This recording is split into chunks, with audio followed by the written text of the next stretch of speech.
May mga araw na parang naubusan ka. Naubusan ng lakas, pag-asa, o sagot. Today Devotional. Kapag naubusan ka, nariyan si Jesus. Sa John chapter 2 mga talata 1 hanggang 12, ay makikita natin may isang kasalan na naubusan ng alak. Isang kahihiyan. Isang problema. Pero nandoon si Jesus. At doon niya ginawa ang kanyang unang himala. Minsan ganito rin ang buhay natin. Maayos ang lahat hanggang may maubos.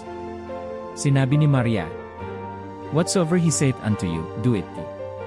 Hindi agad gumawa si Jesus ng himala. Pinapuno muna niya ng tubig ang mga tapayan.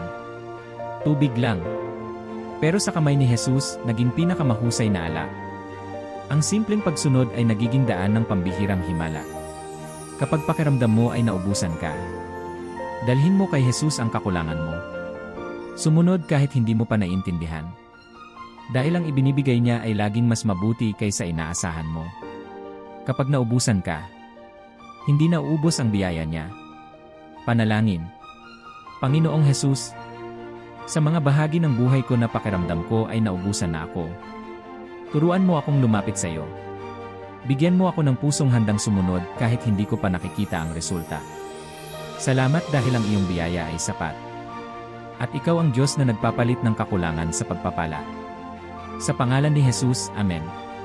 Kung may bahagi ng buhay mo na pakiramdam mo ay naubos, isuko mo iyon kay Jesus ngayon. Makinig.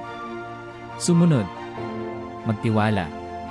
At kung napagpala ka ng devotional na ito, ibahagi mo sa iba na maaaring nangangailangan din ng paalala na kapag naubusan ka, hindi nauubos ang biyaya niya.